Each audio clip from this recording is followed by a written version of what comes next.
back in the low 20s here and started on the third kick. But this is not about trusty old motorcycles that don't have telemetry and fuel injection and means for them to follow us. It's about bows. Okay, so when we last met, you saw this thing trussed up like a turkey. And I wound up, after the wood tips had dried to the remainder of the bow. In fact,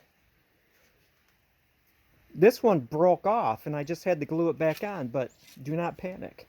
I wound up sanding them even thickness, making it nice, getting them a little thinner and then rounding the edges, and belted them with sinew running up here and then down here. And then this is more or less those spirals temporary.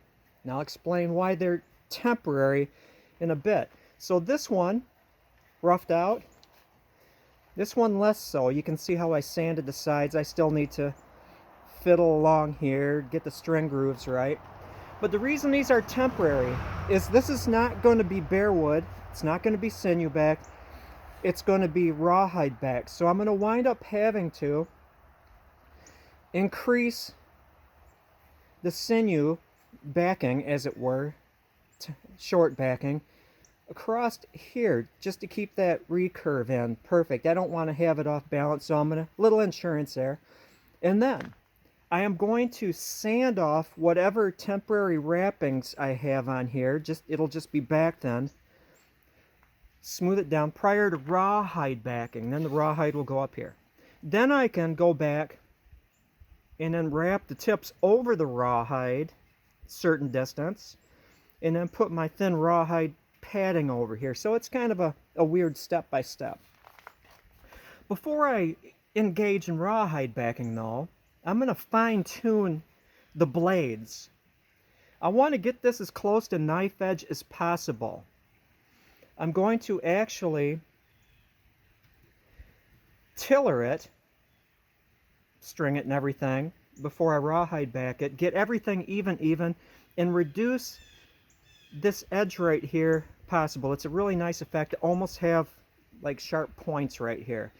On the handle section, I'm going to bevel it in here so it's an even edge along here. Instead of rounding the back to keep this edge even, I'm going to round it from the bottom up, then transitioning into a semi-rectangle, and that's about it.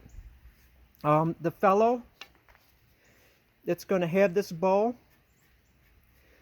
is letting me have pretty much free reign over it, and so I'm going to enjoy having free reign over it, and it's going to be a beautiful bow. But that's it for your tips. Again, when you saw through here and then sand it, put the sandpaper in there described in the last video, and bend it up, you do risk breaking the tips off, but it doesn't matter.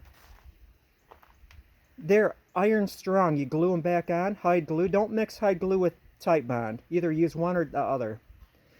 Glue it back on there, and then when you put that sinew over and down, it makes it oh so strong, so it doesn't really matter.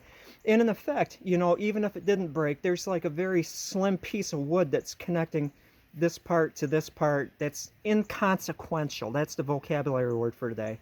Now I'm going to get back to waiting for the furnace guy. He's going to do a furnace check in the house.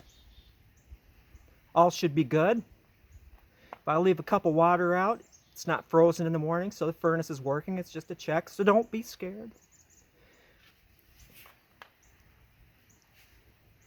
You should be doing this. It's simple. I kind of taught myself how to do it. You have the benefit of me yapping at you, so you have a head start on me. Increase your skills. Have fun with your bows.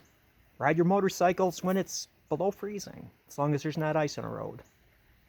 It's my advice.